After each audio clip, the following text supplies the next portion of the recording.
Hello folks, welcome to the latest installment on the 172nd Air Wing channel. I want to thank everyone for your support. I am glad to report that we now have 30 subscribers on the channel, which is amazing. I just want to say thank you for the outpouring of support that you guys and girls out there have shown for this channel. I'm doing this mostly because I like to share the stories of these aircraft and the human element that they represent. It's one thing to talk about them as 12-inch or so long hunks of metal, but I feel that airplanes all have a story, and every aircraft, no matter what kind it is, represents a human tale of teamwork and collaboration and sometimes some strife. So I like to do honor to those stories and to do some, homage and respect to the men and women who have busted their backsides in terms of making aircraft like this F-18D in front of you. Not just at the model making side, but also the real life aircraft, the real life story behind how these aircraft happen. So thank you again for the support that you all have shown me to this point, and I look forward to welcoming more members of the community to this channel as I add more videos.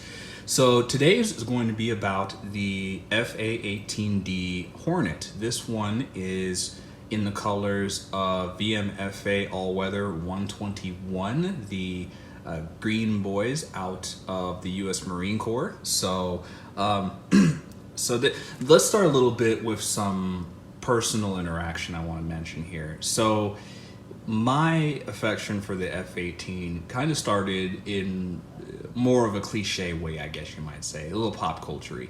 But I got to be honest, I have to tell you where my affections for the airplane started, and it started with a movie called Independence Day. So when I was 13 and I saw that movie and got to see Will Smith punching aliens after banking and turning his flying its F-18 through the Grand Canyon, I just thought that was the coolest thing when I was 13 years old. And seeing 150 and 200 F-18s shooting sidewinders at an alien UFO. That was just, that for young teenage me, that was the epitome of movie-going enjoyment. Now, of course, we're not going to go into the tactical ridiculousness of using F-18s to just fire air-to-air missiles at a target that's literally the size of a city. We're not going to mention that, but I just want to say that when I was younger, the F-18 captured a place in my heart from that movie, and seeing the hero knock one of those spaceships down with an F-18 that he just pointed right at the laser. That to me is just, it's cool. It's a cool movie, and even now, as a grown-up, I still think it's pretty ridiculous from a storytelling perspective, but it's a fun popcorn movie, and that was the beginning of my attention to the F-18 Hornet. And it's actually kind of a good story, honestly, of how this airplane came to be. So let's explore that a little bit here. So the F-18 got its start in a pretty unusual place, and it started off as a design study of the F-5. So way back in the 50s, after the F-5 was released, the Northrop Company developed a design study, and the design study was called the P530. Now, the P530 design study looked at the F-5 and sought ways to improve its low-speed AOA capabilities. So what they did is they took an F-5 and they extended the leading edge extensions to the cockpit. They also made the wings a bit larger, and they installed higher power engines. Now, the P530 design pretty much sat on the shelf at Northrop until the U.S. Air Force released the specifications for the lightweight fighter competition. The lightweight fighter competition was part of an initiative by the Department of Defense to fix so many issues that had happened with airplane procurement, meaning we would get situations where the Air Force or the Navy would buy an airplane and it would turn into a big scandal. The F-14 was actually a really good example of this, but there are definitely other ones. So after the mid-70s, where To just use one example, the F-14 had this really weird procurement situation where the Navy wound up sponsoring a loan from Congress to the Grumman Corporation, who then invested the money in the stock market, and then they kept the profit. So after that kind of a scandal, basically Congress pulled the plug on official U.S. funding for the F-14, which led to the Bank of Iran and the Shah of Iran spotting Grumman the business loan money necessary to finish the F-14 production. Because at that point, the Shah had already ordered the F-14 from Grumman, and regardless of what Congress did or did not do, Shah Mohammad Reza Pahlavi was going to get his Tomcats. So it put the Navy in a situation where they kind of went to Congress and said, hey, well, do you want the Iranians to fly a better airplane than us? And that's kind of how the F-14 wound up being saved from the bankruptcy scrap heap. But that was a pretty close call. There are newspaper articles, and I think I mentioned it in the F-14 Iranian Tomcat video I did, where they were talking about how Grumman was going to be bankrupt because the F-14 program was going to be basically defunded by the U.S. Government. So it goes to show you some of the scandalous things that were happening in the 70s, and the Secretary of Defense wanted to change things. So to do that, his thought process was to create a kind of something along the lines of a competitive process where program A would need vehicle X, and you would have manufacturer 1 competing with manufacturer 2, and whichever vehicle won based on testing criteria would be purchased by the military for use. So the first program to really go through this was the lightweight fighter competition. So the Air Force submitted two companies submitted claims for that project. The first was General Dynamics with the YF-16. The second was Northrop with the YF-17. Now, the YF-16 won the Air Force competition. However, the Navy was directed by the Secretary of Defense to look at the lightweight fighter specifications to see if maybe there was a solution to what the Navy wanted. Because while the Navy wasn't involved with the lightweight fighter competition, being that that was an Air Force project, the Navy did have a parallel program called VFAX going. And it had just basically come up a giant goose egg. The VFAX program proposed a less expensive aircraft to replace the A-7, the A-4, and the few F-4s the Navy still operated. And the VFAX program was basically a failure. McDonnell Douglas and Grumman had submitted less expensive F-15s or F-14s for the proposal, but they were still too expensive to really meet the criteria. So the Navy basically was back to square one on that. And the Secretary of Defense said, look, you need to look at this lightweight fighter program, see if one or the other might meet your needs. Well, they looked at the F-16 and determined that the single engine design wasn't really their thing. So the Navy looked at the YF-17 as a good starting point for an aircraft that would meet their VFAX proposal, which is how the F-A-18 came to be. The F-18 has some crucial differences from the YF-17 prototype. A couple of differences that they did is they made the airplane bigger. They also made the spine of the aircraft right about here. They made that larger to accommodate more fuel. They added more hard points. They made it larger to accommodate more avionics, which actually brings me to a really good point about the F-A-18 name. You see, I was surprised to come across this in my research, but basically the F-A-18 name comes from a plan that wound up changing at the last minute. So the idea was, originally, they were going to just make 2 versions of the F-18. They were going to have an F-18 that was strictly air-to-air, much like the YF-17 or the YF-16, meaning all they did was fly air-to-air missions. And then they would have a dedicated F-18 version, which would be the A-18. And the A-18 would be the same airplane in terms of construction and capability. However, the air-to-air avionics would be exchanged for air-to-ground avionics. So the thought process at the beginning of the project was there would be an A-18 flying alongside the F-18, and each would have distinct missions, but would, from the outside, be basically the same airplane. Once the development program got started in the 80s, it was decided that because the avionics of both systems were small enough to fit in the same airplane, they were just going to combine the missions. So instead of the F-18 and the A-18, they decided to do F/A-18 to signify that the avionics and capabilities of the attacker and the air-to-air aircraft were combined in the same airplane, which is where we get the term why this airplane is often called the first multi-role airplane. Because while there were instances before, like with the F-4 Phantom, where you had bombers that were also capable of air-to-air missions, this was the first airplane that was designed to do the air-to-air and the air-to-ground mission in the same airframe at the same time from the planning and prototype stage.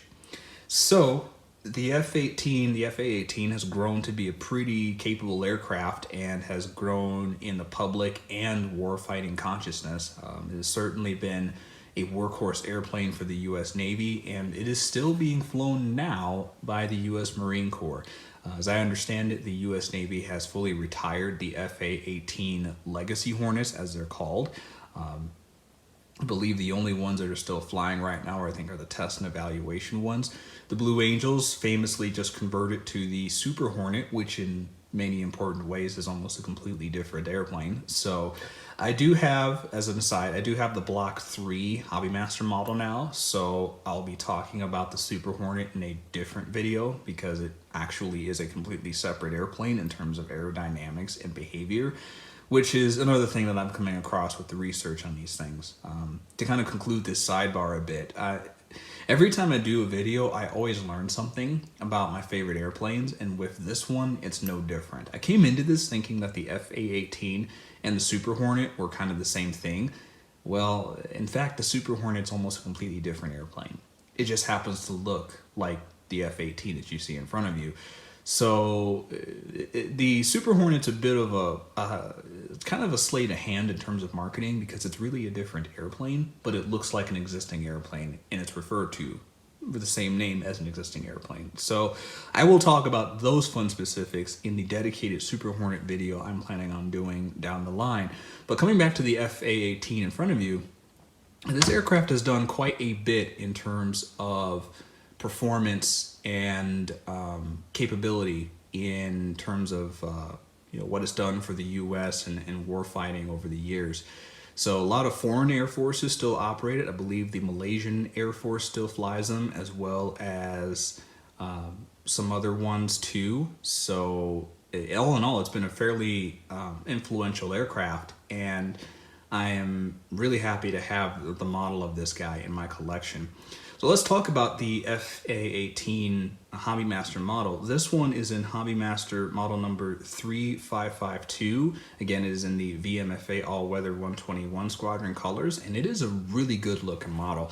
I was glad to notice during the video of this that HobbyMaster did a really good job with some of the labeling of the nose step and some of the panel markings. This is something that you're probably not going to see in many of the videos, or I should say the photos of this aircraft. Like if you look at the stock photos from HobbyMaster or some of the hobby sites, this will tend to get missed, but they've done a really good job with putting the avionics labels, especially on the nose, kind of on the other side here.